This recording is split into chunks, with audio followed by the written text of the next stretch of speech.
భక్తులారా, ఆయన యందు భయభక్తులు ఉంచుడి. ఆయన యందు భయభక్తులు ఉంచువానికి ఏమీ పొదువలేదు. సింహపు పిల్లలు లేమి గలవై ఆకలి కొనును, యెహోవాను ఆశ్రయించు వారికి ఏ మేలు పొదువయ్యను అన్నారు. చిన్న ప్రార్థన చేసుకున్నాం. పరిశుద్ధుడైన తండ్రి, మీ వందనాలు, స్తోత్రాలు తండ్రి. యేసయ్య దయగల తండ్రి, కృపగల నాయన, మీకే స్తోత్రాలు చెల్లించుకుంటున్నాం ప్రభా. అయ్యా, ఈ యొక్క సాయం సమయంలో ప్రభా ఇంతవరకు నాయన నా తండ్రి చక్కని మరి గానాలు చేసి ఉన్నారు ప్రభా. బిడ్డలకు ఇచ్చిన చక్కని స్వరాలను బట్టి వందనాలు, స్తోత్రాలు తండ్రి నాయన. ఈ సమయంలో ప్రభా ఈ దివ్య వాక్యము ద్వారా మాతో మీరు మాట్లాడండి నాయన. ఈ వాక్యంలో ఉన్న గూఢమైన సంగతి, రహస్యమైన సంగతులు మీ రాజ్యం మర్మాలను తెలియజెప్పు నాయన. ఈ దీనురాల్ని మరుగుపరుచుతండి. మీ సత్య వాక్యంలో సరిగా విభజించి మీ పరలోకపు జ్ఞానముతో నింపు నాయన. నేను కనబడకుండా మీరు కనబడాలి. నా స్వరం కాదు, మీ స్వరం వినబడాలి తండ్రి నాయన.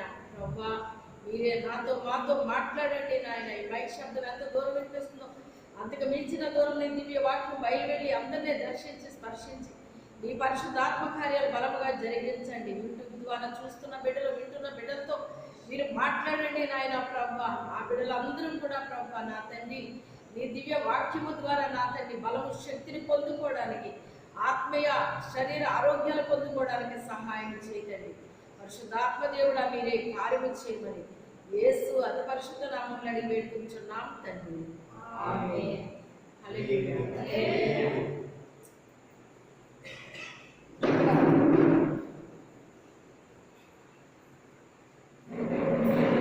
దావీదు గారు రాస్తున్నాను మన కీర్తన ఏమంటున్నాడంటే ఆయన, యెహోవా భక్తులారా ఆయన యందు భయభక్తులు ఉంచండి. యెహోవా భక్తులారా అంటే వీళ్ళు దేవుని భక్తులు అంటండి. ఏమంటారు? దేవుని భక్తులు అంటండి, యేసు ప్రభు భక్తులు అంటండి, ఆ భక్తులంట ఈ భక్తులంట అని అంటారు కదా. అలాగా ఇక్కడ ఏమని చెప్తున్నాడంటే యెహోవా భక్తులారా అని చెప్తున్నాడండి. అక్కడ పేరు చెప్తున్నాడు ఆయన. ఆయన యందు భయభక్తులు ఉంచండి. మీరు భక్తులే కానీ ఏం ఉంచట్లేదని చెప్తున్నాడు. యెహోవా భక్తులే కానంటే ఏం లేదంటండి. భయం లేదు, భక్తి లేదు. లేకపోతే కొంతమందికి భయం ఉంటుంది, కొంతమందికి భక్తి ఉంటుందండి. రెండూ కలిసి ఉన్న వాళ్ళం తక్కువ మంది ఉంటారండి. అది లేకుండా ఉంటారు కానీ తక్కువ మంది ఉంటారండి. యోగుని గురించి ఏమని చెప్పాడు దేవుడి సాక్ష్యం? యెహోవా యందు భయభక్తులు కలిగిన ఆయన అని చెప్పాడండి ఆయన. మరి మన గురించి ఎప్పుడన్నా సాక్ష్యం ఇచ్చాడు ఆయన? ఇచ్చాడండి. ఏమని ఇచ్చాడండి మీకోసం? మీ గురించి ఏం చెప్పాడు దేవుడు సాక్ష్యం? నువ్వు అన్నారు కదా, చెప్పండి. మన గురించి సాక్ష్యం దేవుడు చెప్పాలంటండి. చెప్పాలి అంటే మనము అంతలా ఉండాలండి. ఎలా ఉండాలి? దేవుడు సాక్ష్యం చెప్పాలి అంటే మన పని అలాగ ఉండదు. అన్ని రకాల వాటికి మనం గురైపోతాం అన్నమాట. అయినప్పటికైనా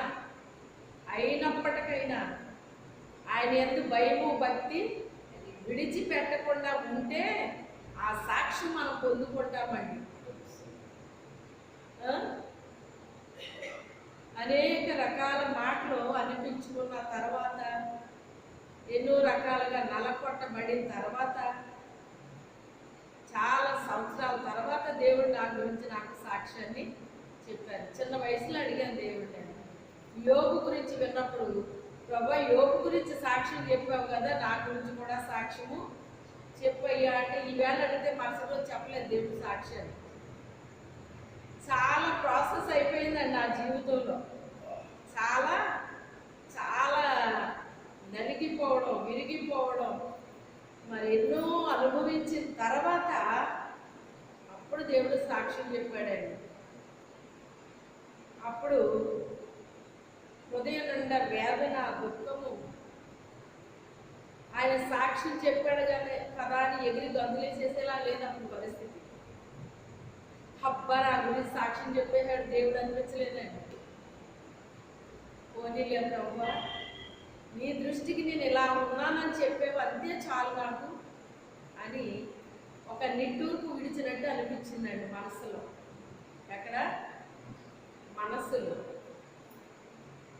విరిగి నలిగిపోయిన తర్వాత ఎక్కడ వస్తుంది నిట్టూర్పు? మనసులో వస్తుందండి.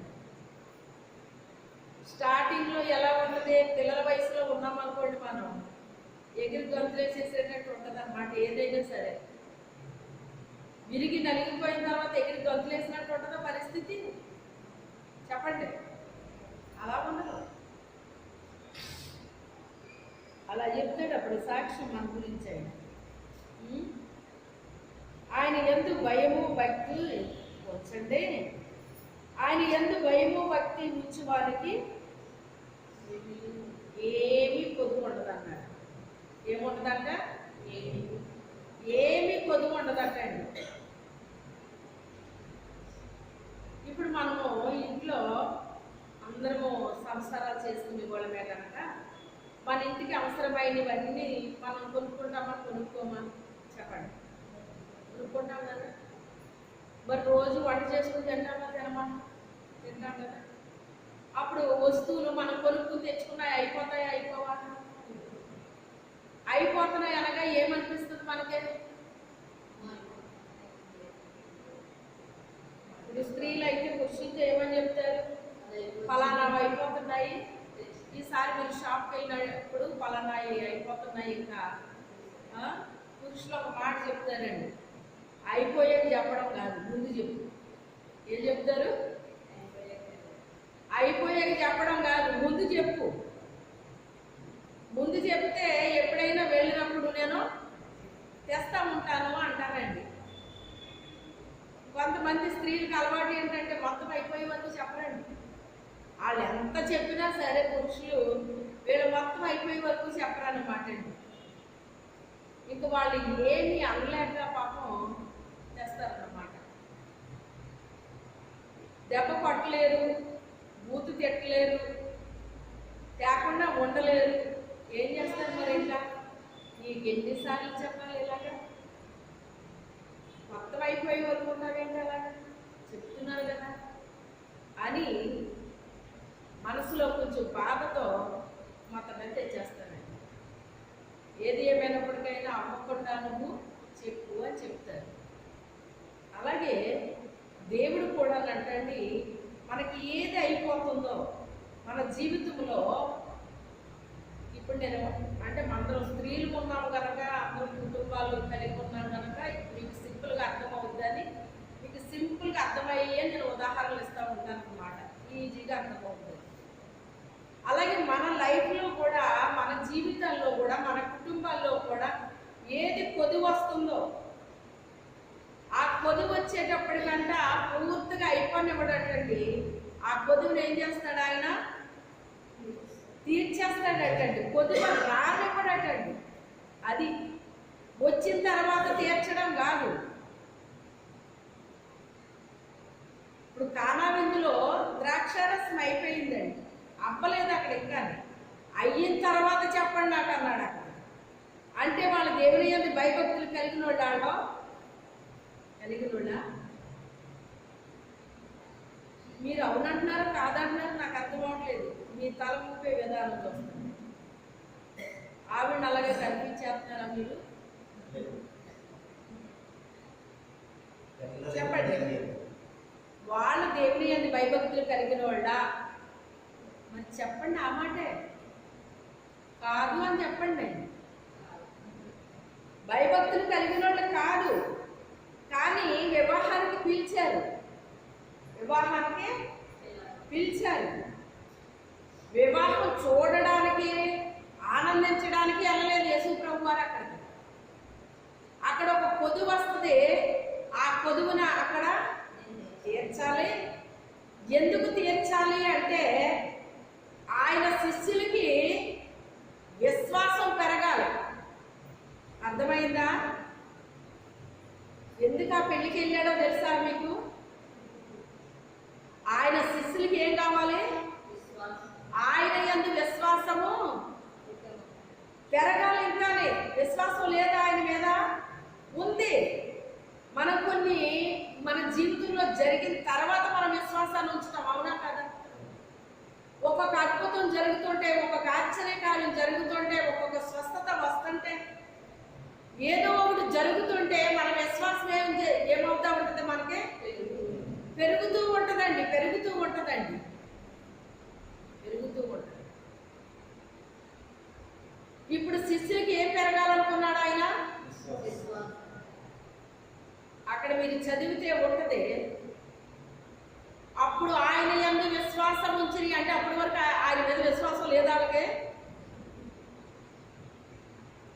అక్కడ కళ్ళారా అద్భుతాలు చూశారు కనుక ఆయన యందు ఏముంచారట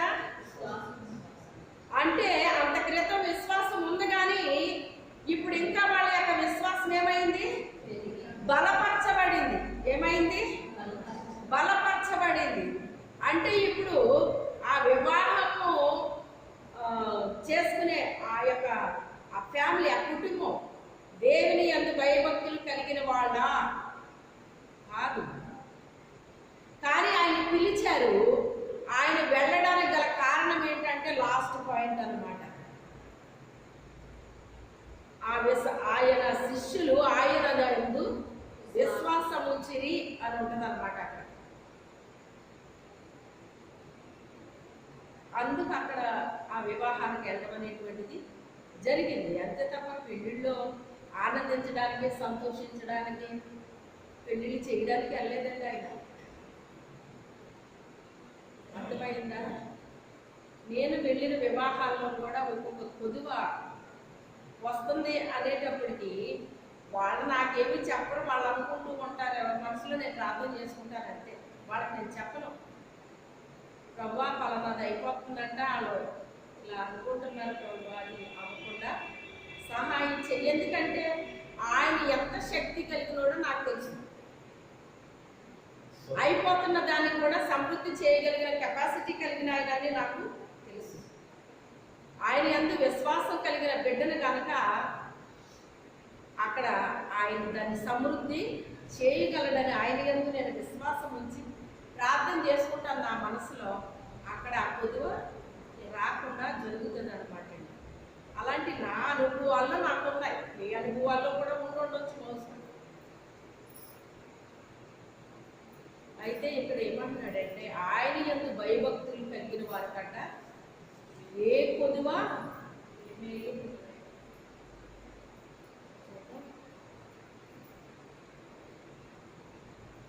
ఉంచు వారికి ఏమీ కొదువ లేదు.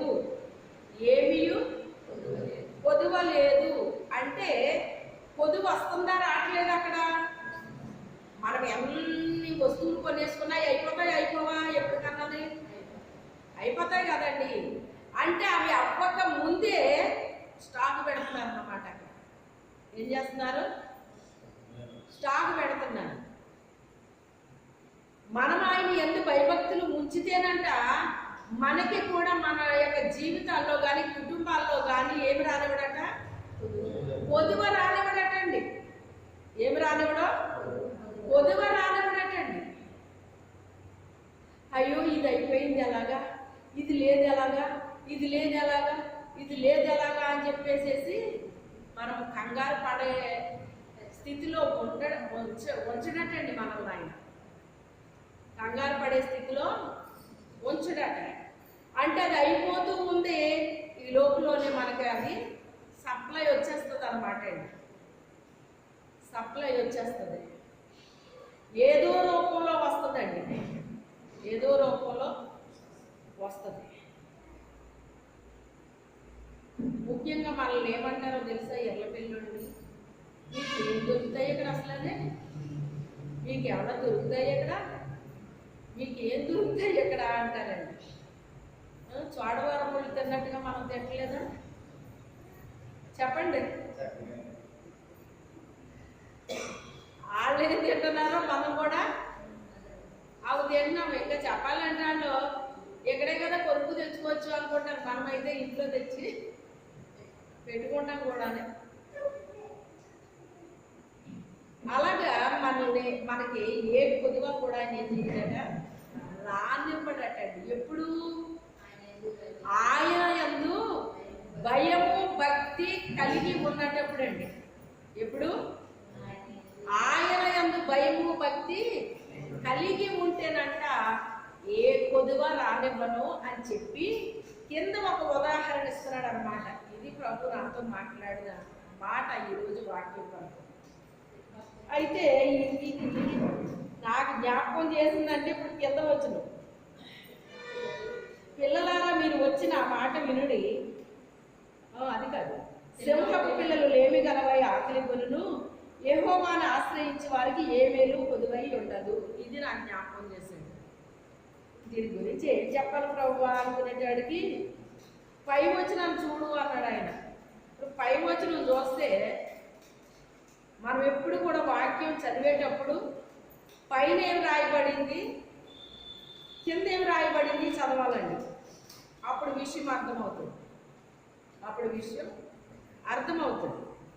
ఇప్పుడు ఏం పైన విషయం చెప్పేసి ఇప్పుడు కింద మనకి ఉదాహరణ ఇస్తున్నాడు అనమాట అండి. అసలు విషయం పైన చెప్పేశాడు మనకి.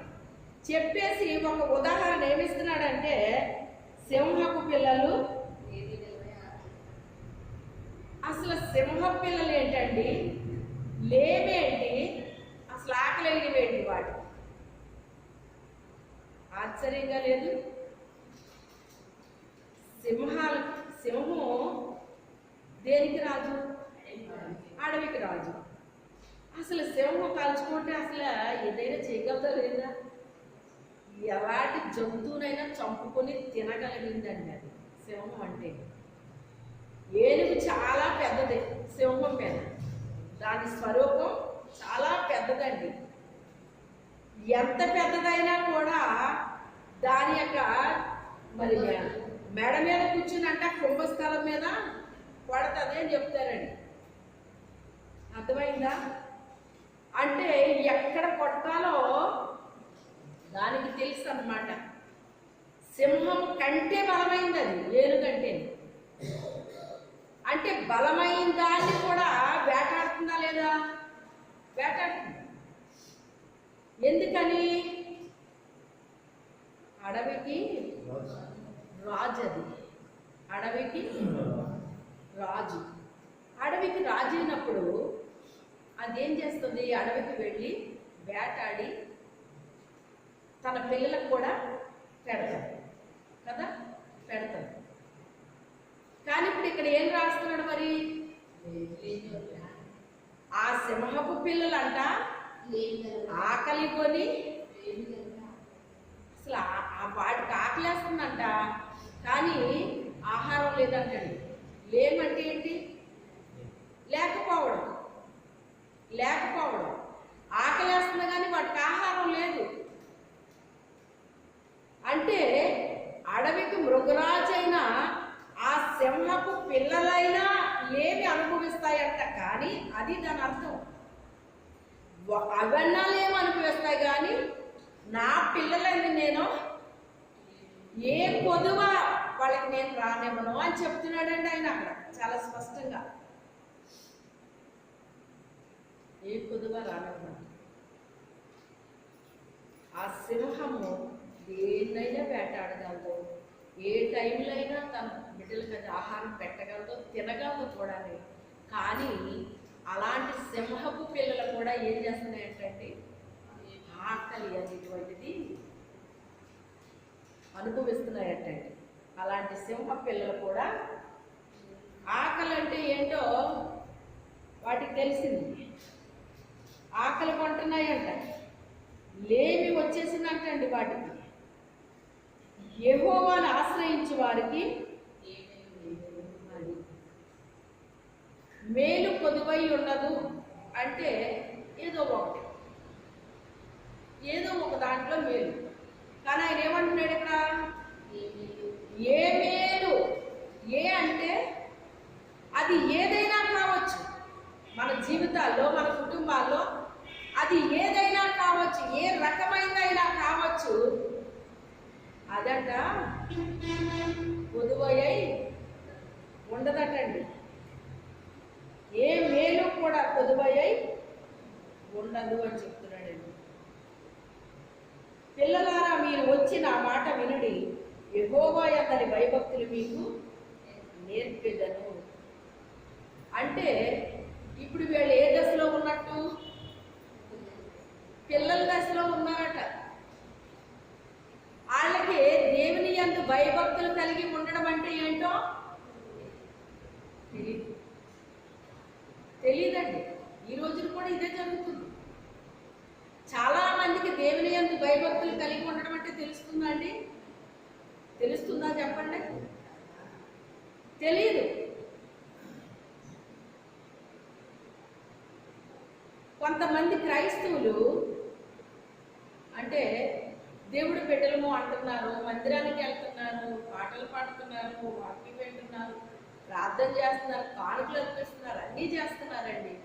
వాళ్ళ జీవితంలో ఏదైనా నష్టం కలిగితే ఏం దేవుడు ఏం లోకం అండి బాబు, ఎప్పుడు మందిరానికి వెళ్తానండి, అసలు మా అన్నండి ఎప్పుడు కానుక అర్పిస్తానండి, ఎప్పుడు అది చేస్తానండి, ఇది చేస్తానండి. కానీ ఏం జరిగిందండి? నాకు ఏమీ జరగలేదు. ఎందుకు జరగట్లేదు?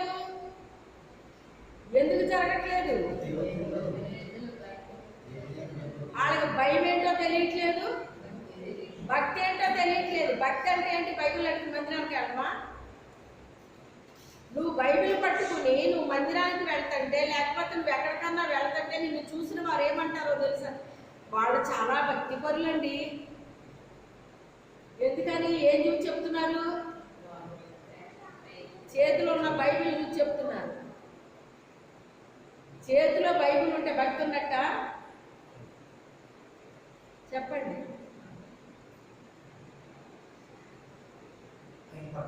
లూదియా భక్తి కలిగిన స్త్రీ కాదా? భక్తి ఉందా లేదా? భక్తి ఉందా కాబట్టే వ్యాపారం చేసుకుని ఇంటికి వెళ్ళిపోవలసిన మనిషి ప్రార్థనకి వెళ్ళి కూర్చుంది. ఏం చేసింది? వ్యాపారం చేసుకున్న మనిషి ఎక్కడికి వెళ్ళిపోవాలి? కానీ ఎక్కడికి వచ్చింది? అక్కడ ఏదో దేవుని మాటలు చెబుతున్నారు, విందాము. అప్పుడు ఇలా మందిరాలు ఇవన్నీ ఏమీ లేవండి ఆ కాలంలో. సమాజ మందిరాలు అవి ఇంకా అక్కడేమీ కట్టపడలేదు. నూతనమైన సేవ స్టార్ట్ అవుతుంది అక్కడ. పౌలు గారిని పంపించాడు దేవుడు అక్కడ. అందుకే ఎక్కడ పడితే అక్కడ కోట పెట్టేశాడు ఆయన. సముద్ర తీరాలు పెట్టేశాడు కోట. అక్కడికి వచ్చేస్తున్నారు అందరూ. ఈవిడ కూడా అక్కడికి వెళ్ళిపోయింది. ఆవిడ గురించి రాయబడినప్పుడు భక్తి కలిగిన స్త్రీ అని రాయబడింది. భక్తి ఉంది కానీ ఏం లేదు. దేవుడు అంటే భయం లేదు. భక్తి ఉంది కనుక దేవుడు ఏం చేశాడు? ఆమె హృదయాన్ని తెరిచాడు. అప్పుడు ఆయన యందు విశ్వాసం ఉంచింది. అప్పుడు ఆయన యందు విశ్వాసం ఉంచింది. అంటే విశ్వాసం లేదా మనిషికి? చెప్పండి. విశ్వాసం ఉన్న వాళ్ళైతే నష్టం జరిగినప్పుడు ఏ దేవుడు మీరు కాకుండా బాబు ఏంటో ఎప్పుడు రెగ్యులర్గా మందిరానికి వెళ్తాను కానీ ఏం జరిగింది? నాకు ఏమీ జరగలేదు. అంటే నువ్వు ఎందుకు వెళ్తున్నావు దేవుని మందిరానికి? ఏదో జరుగుతుందని వెళ్తున్నాను. దేవుని దగ్గరికి ఎందుకు వెళ్ళాలి మనం? ఆయన మాటలు వినడానికి వెళ్ళాలి. ఆ మాటలు మన హృదయంలో భద్రం చేసుకోవాలి. ఆ వాక్య ప్రకారంగా మనం జీవించాలి. మీరు వినట మట్టుకు వింటున్నారు కానీ దాన్ని ఏం చేయట్లేదు, అది గ్రహించలేదు. మీరు గ్రహించుంటే కనుక వాక్య ప్రకారంగా జీవించరు. మీకు గ్రహింపు లేక వాక్య ప్రకారంగా మీరు జీవించట్లేదు. భక్తి ఉంది, హృదయం తెరిచాడు, ఆయన యందు విశ్వాసం ఉంచింది, తన కుటుంబాన్ని అంతటినీ కూడా రక్షణలోకి నడిపించింది. ఇదిగో ఆ దైవజనుడు చెప్పిన మాటలు వింటే నా మనసు మారుతుంది. మీరు కూడా ఆయన చెప్పిన మాటలు వినండి. కుటుంబాన్ని అంతటే కూర్చోబెట్టింది ఆయన చెప్తుంటే వాళ్ళు విన్నారు. ఆయన యందు విశ్వాసం ఉంచారు. తెల్లవారు బాప్తిసాలు అయిపోయింది. రక్షణ అనేటువంటిది ఏ టైంలో ఎక్కడ ఎలా జరుగుతుందో తెలియదు. మనకు రక్షణ ఎవరి వర్షంలో ఉంది? దేవుని వర్షంలో ఉంది. విశ్వాసే నడుమొంగిపోయింది, మందిరానికి వెళ్తుంది, మందిరం మానట్లేదు, దేవుని అందు విశ్వాసం కూడా విడిచిపెట్టట్లేదు, కానీ ఆమెకు స్వస్థత లేదు. స్వస్థత లేదని చెప్పి మందిరం మానిందా? ఎందుకు మానలేదు? ఆమె విశ్వాసం. ఎందుకు మానలేదు? దేవుని అందు విశ్వాసం కలిగిన బిడ్డ ఆమె. అందుకే మందిరం మానలేదు. నాకు స్వస్థత రావట్లేదు, ఎంత వెళ్ళినా నాకు స్వస్థత రావట్లేదు, ఇంకెందుకు వెళ్ళాలి మందిరానికి అని చెప్పేసి అనుకుంటావిడ అనుకోలేదు. దేవుని కొరకు వెళ్తుంది అక్కడికి. దేవుని కొరకు వెళ్తుంటే ఒకరోజు ఆయన వచ్చాడు, ఆమెను పిలిచాడు, స్వస్థత ఇచ్చేశాడు. ఎందుకు వంగిపోయిందంట? బలహీనపరిచే దెయ్యం పట్టిందంట. అందుకే ఆమె చక్కగా నిలవలేకపోతుందంట, నడలేకపోతుందంట. చూసారా? చక్కగా నిలబడు నరపుత్రుడా, నువ్వు చక్కగా నిలబడి నీతో మాట్లాడాలనుకుంటున్నాను అంటాడు దేవుడు. ఎవరితోని? యెహెజ్కేలుతో. మనము ఆయన మాట వినాలి, ఆయన మనతో మాట్లాడాలంటే ఏం చేయాలంటే మనం చక్కగా నిలబడాలంటండి. చక్కగా నిలబడితే ఆయన మనతో మాట్లాడతాడట. చక్కగా నడవాలి, నిలబడటమే కాదు చక్కగా నడవాలి. మన నడక బాగోవాలి.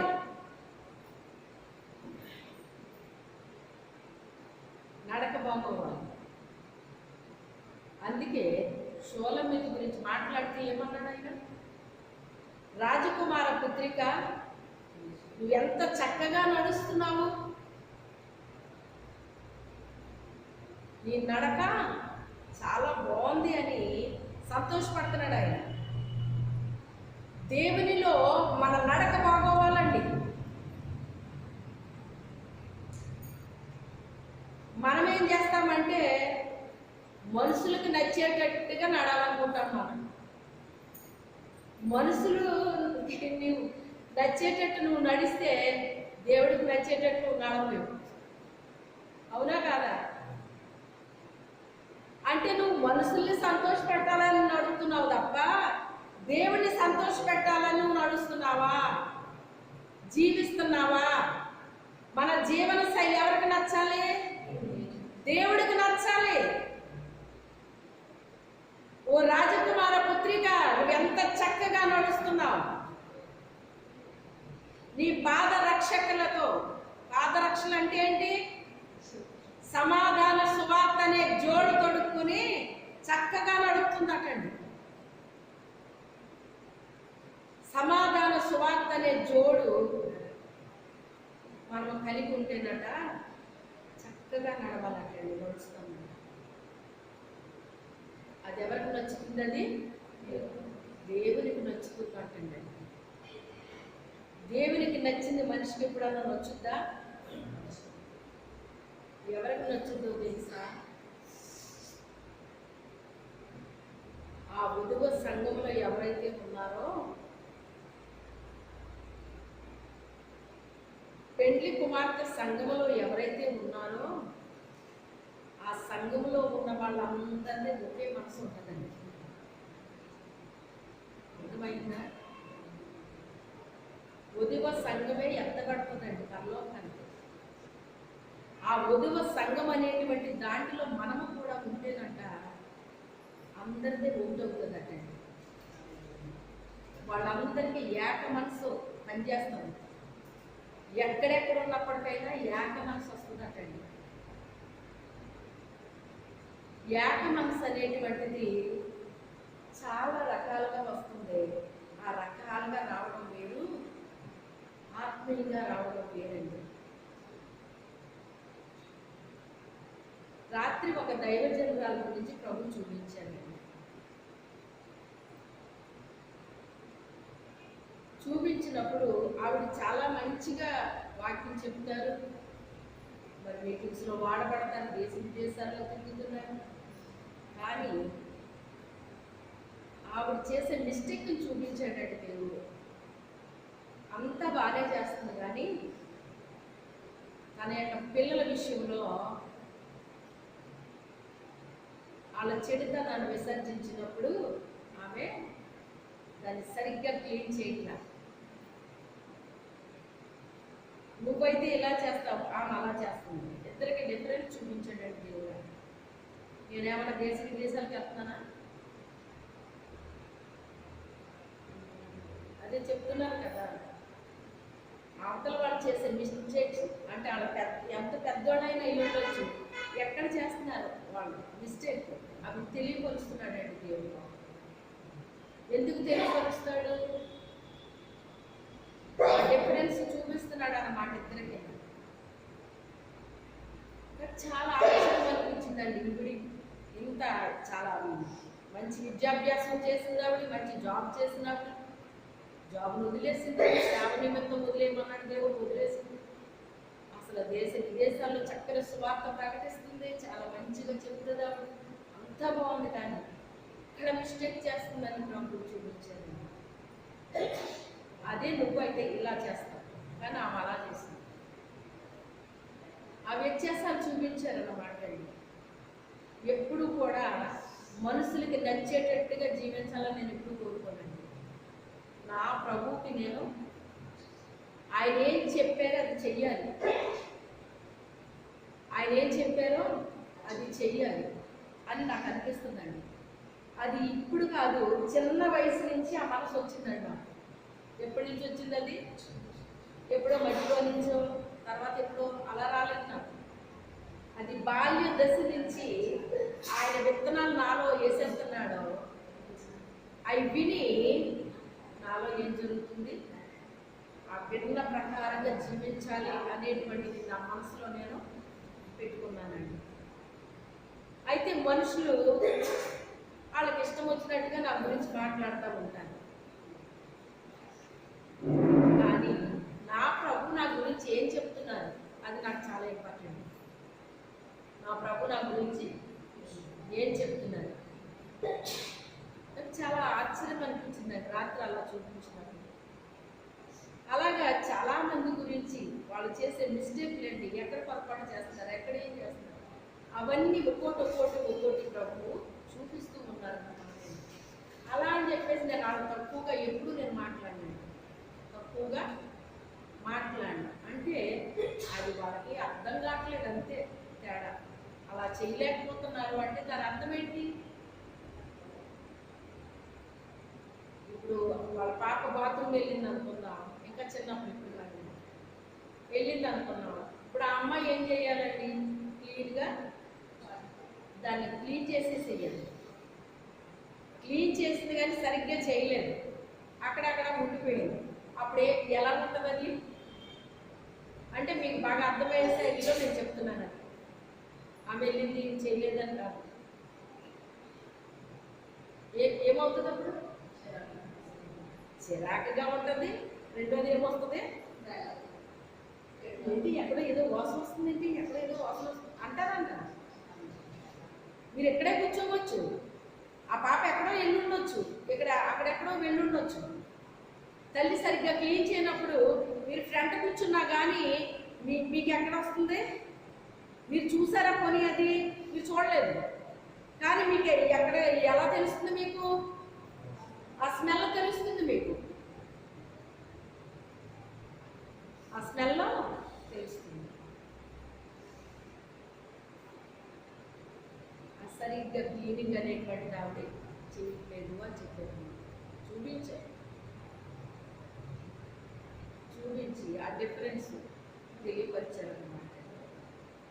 నేను ఎవరినో తక్కువ చేసి మాట్లాడడానికి ఈ విషయం మీకు చెప్పట్లేదు. ప్రతి ఒక్కరు అంటే పెద్ద పెద్ద దైవ సేవకులు కూడా ఎక్కడ ఏం మిస్టేక్ చేస్తున్నారో, వాళ్ళు చేసే విధానం ఏంటి, నువ్వు చేసే విధానం ఏంటి, వాళ్ళు చేసేది ఏంటి, నువ్వు చేసేది నాకు చూపిస్తున్నారు, తెలియపరుస్తున్నారండి. ఎందుకంటే నాకు భయం దేవుల్లో. నాకు నేను ఎలా ఉన్నానో ఏంటో, తండ్రి నీకు ఇష్టకరంగా నేను ఉన్నానా లేదా, నేను ఎలా చేస్తున్నాను, నేను చేసేది నీకు నచ్చే విధంగా చేస్తున్నానా, నువ్వు మెచ్చే విధంగా చేస్తున్నానా, నేను ఎలా చేస్తున్నాను, నేను ఎలా జీవిస్తున్నాను, నేను ఎలా ప్రవర్తిస్తున్నాను, నీ దృష్టికి నేను ఎలా ఉన్నాను, ఇది ఎప్పుడు నేను చూసుకుంటూ ఉంటానండి. ఆ భయం ఎప్పుడు మనలో ఉండాలండి. ఆ భయం ఉన్నప్పుడే దేవునికి నచ్చేటట్టుగానే మనం చేయగలుగుతామండి, ఆయన మెచ్చేటట్టుగా మనం చేయగలుగుతామండి. పోనీ నేనేమన్నా అడిగానా? వాళ్ళ సంగతి ఏంటి ప్రభు, ఏడు సంగతి ఏంటి, వాళ్ళు ఎలా ఉంటున్నారు, ఏళ్ళు ఎలా ఉంటున్నారని నేను ఏమన్నా అడిగానండి ఆయన? నేనేం అడగల. మన మీటింగ్ గురించి కూడా వచ్చేసిందండి, మంచిగానే వచ్చింది అన్నమాట. ఇది దైవ చిత్త ప్రకారంగా నీ మీటింగ్ కూడా జరుగుతుంది. ఎన్నాళ్ళు చెప్పండి, ఇప్పుడు చెప్పడం ఏంటంటే దేవుడు మరి మనకి కదా. మనం ఇప్పుడు ఇది స్టార్ట్ చేసి ఎంతకాలం అయిందండి? మనం 2015లో స్టార్ట్ చేసాం దీన్ని. మనం ఎంతకాలం అయింది ఇప్పటికి? 6వ సంవత్సరమా? 18, 19, 20, 21, 22, 23, 24, 7వ సంవత్సరం. 7వ సంవత్సరం.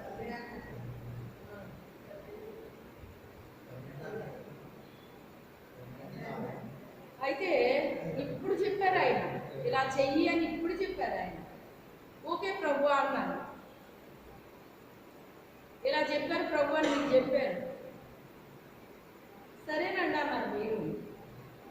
అంతే అనుకోవటం, ఆయన చెప్పటం, నేను మీకు చెప్పటం, చేయటం, అంత మొత్తం అంత వారం అయిపోయిందా లేదా? ఈ వారంలో చెప్పాడు నాకు ఆయన, నెక్స్ట్ వారానికి జరిగిపోయింది. మొన్నే ఆ దర్శనం చూపించారండి ప్రభు. నన్ను విమర్శించిన వారికి ఇప్పుడు అర్థమవుతుంది అంటండి. నేను ఎందుకో చేస్తున్నాను అనుకున్నారంటే, ఎప్పటి వరకు నన్ను విమర్శించిన వాళ్ళు నేను ఎందుకో చేస్తున్నానని వాళ్ళు ఏదో రకంగా ఆలోచించానంటండి వాళ్ళు. కానీ ఇప్పుడు ఇది ఎప్పుడైతే ప్రారంభించానో, ఎందుకో కాదు ఈమె అని ఇప్పుడు నా మీద వాళ్ళకి ఒక రకమైన, అది జాలనాలో లేకపోతే కనికరమనాలో లేకపోతే ఏమనాలో నాకు తెలియదు, కానీ చాలా ఖర్చుతో కూడిన పని అమ్మా ఇది, చాలా ఖర్చుతో కూడిన పని అని బాధపడుతున్నారన్నమాట అండి. అంటే అలాంటి వాళ్ళకి కూడా ఇప్పుడు ఏమవుతుందంట, అర్థమవుతుందంట అండి. దేవుడు నన్ను ఇక్కడ ఎందుకు పెట్టాడు, ఏ ఉద్దేశం ఏంటి అనేటువంటిది ఇప్పుడిప్పుడే వాళ్ళకి ఈ పనిని బట్టి వాళ్ళకి అర్థమవుతుంది అన్నట్టుగా ప్రభు చూపించారన్నమాట. అంటే ఏ టైంకి ఏది జరిగించాలో అది ఆయన జరిగిస్తూ ఉన్నాడు. దేవుని యందు భయభక్తులు కలిగిన వారి కంటే ఏ మేలు కూడా పొద్దుపోయింది. అడవిలో ఉన్న సింహపు పిల్లలైన ఆకలి కొంటాయి, కానీ ఆ పిల్లలైన మీకు నేను ఆకలి కొననే ఉన్నాను. పిల్లలారా రండి, ఏం నేర్పుతారు మీకు? మీరు ఇంకా పిల్లల దశలోనే ఉన్నారు. ఎలా ఉన్నారు మీరు? పిల్లల దశలోనే ఉన్నారు. ఇక్కడ వయసుని బట్టి పెద్ద చిన్న చూడండి, దేవుడు మన వయసుని బట్టి చూడండి. మన ఆధ్యాత్మిక జీవితంలో ఏ ఏజ్లో ఉన్నామో అనేటువంటిది చూస్తాడండి ఆయన. శరీర వయసుని చూడండి ఆయన, ఆత్మీయ వయసుని చూస్తాడండి. ఆత్మీయ వయసును చూసి ఇప్పుడు ఆత్మీయ జీవితంలో వాళ్ళ వయసు ఎలా ఉందంట, అది ఏమన్నాడు అక్కడ ఆయన? పిల్లలారా అన్నాడా? పిల్లలారా మీరు వచ్చి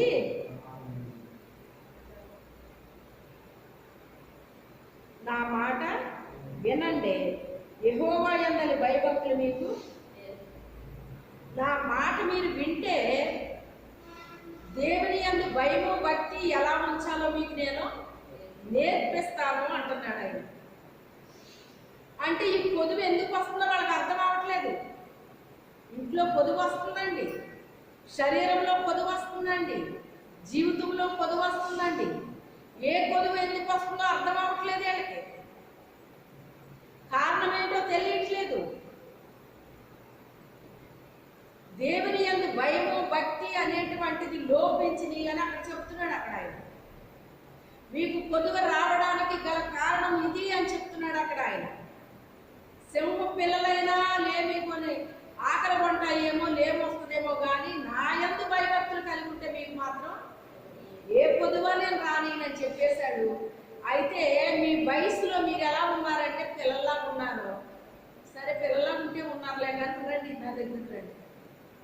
దేవుని యందు భయము భక్తి ఎలా ఉంచాలో మీకు నేను నేర్పిస్తాను.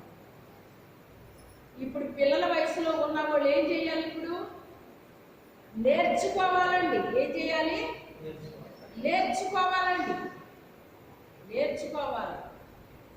మనకి ఏది తెలియదో మనం అవతల వాళ్ళ దగ్గర ఏం చేయాలంట? నేర్చుకోవాలటండి. బాల్య వయసు నుంచి నాకు ఒక అలవాటు ఉండేదండి. అబ్బా వాళ్ళ నయ్యం, వీళ్ళ నయ్యం, వీళ్ళు ఎలా ఉన్నారు, వీళ్ళు అలా ఉన్నారు, వీళ్ళు చక్కగా ఉన్నారు, అది ఇది ఎంతసేపు వాళ్ళు బాగున్నారు, వీళ్ళు అంటే బాగున్నారంటే మీరు ఏదో సరే రాస్తారని అనుకోకండి. ఆధ్యాత్మిక జీవితంలో దేవుల్లో వీళ్ళు చక్కగా ఉన్నారు, నాకంటే వీళ్ళు చాలా బెటరు, ఎప్పుడు అదే మనసు నాకు ఉండేదండి.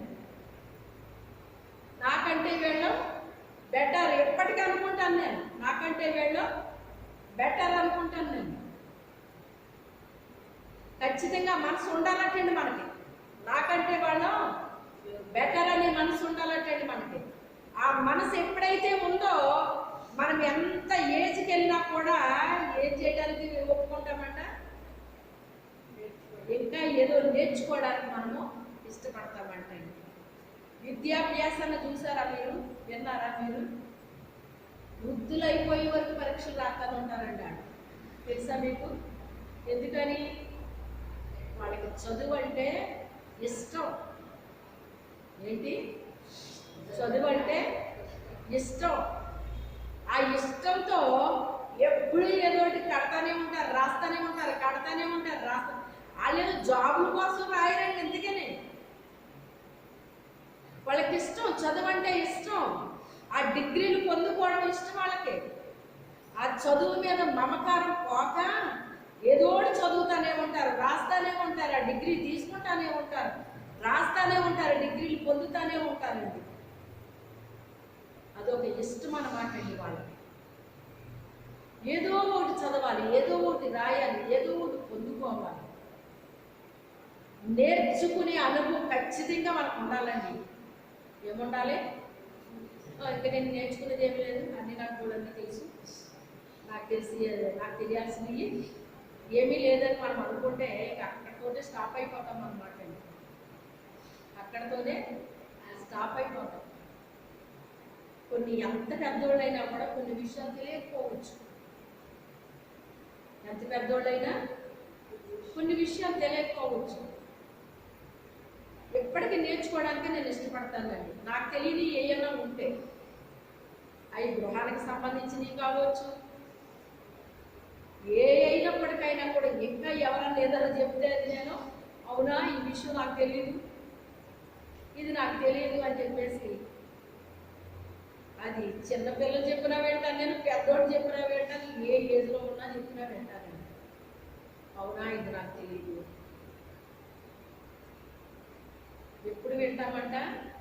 నేర్చుకునే ఆసక్తి ఉంటే వింటామంటండి. చెప్పారులే, పెద్దోళ్ళు చెప్పినా అలాగే అంటారటండి కొంతమంది. పిల్లలు కాదు కదా, పెద్దోళ్ళు చెప్పారులే, వాళ్ళు గోళ్ళు చెప్తారు అలాగే. అది ఒక్క మాటలో తీసి పారేస్తారండి. మీరు ఈ రోజుల్లో మీరు చూస్తున్నారు కదా, ఒకప్పటికి ఇప్పటికి ఎలా ఉందండి? అమ్మకి ఎదురు చెప్పే ధైర్యం ఉందండి మనకు ఆ రోజుల్లో. ఆవిడ చదువుకోకపోయినా కూడా అమ్మ ఏం చెప్తాడు మనకి? అలా కూర్చోండి కూర్చోని, నిలబడంటే నిలబడాలి. ఎవరన్నా వస్తే గొద్దులేసుకుంటే చూసుకుంటారండి అన్న. ఇప్పుడు పిల్లలు తల్లిదండ్రులు కంట్రోల్ చేస్తున్నారు. నీకేం తెలియదు అలా కూర్కో. ఏమంటున్నారు ఇప్పుడు? నీకేం తెలియదు అలా కూర్కో. ఆ మాటలాగా వాడుతున్నారు అంటున్నారా లేదు? అంటే ఏం పోయింది ఇప్పుడు? ఏం పోయిందండి? నేర్చుకునే అనుభవం పోయింది. ఏం పోయింది? నేర్చుకునే అనుభవం పోయింది. నేర్చుకునే అనుభవం ఉండాలి మన దగ్గర. నేర్చుకునే అనుభవం ఉండాలి. మీరు పొదువైపోయింది, ఏమీ లేదు, ఇలా ఉంది నా పరిస్థితి, అలా ఉంది నా పరిస్థితి అని అంటున్నారు మీరు. మరి మీరు ఏం పొదువైపోయింది మీ దగ్గర? దేవుని యందు భయభక్తులు పొదువైపోయింది. పిల్లలారా రండి నా దగ్గరికి. దేవుని యందు భయభక్తులు ఎలా ఉండాలో, మీరు ఎలా కలిగి ఉండాలో మీకు నేను నేర్పిస్తాను. ఇంకా ఎంతకాలం మీరు అలా పొదువులో ఉంటారో, ఎంతకాలమో ఆ రీతిగా మీరు ఉంటారో, ఎప్పటికైనా రండి నా దగ్గరికి, వస్తే మీకు నేను నేర్పిస్తాను అని చెప్తున్నాను.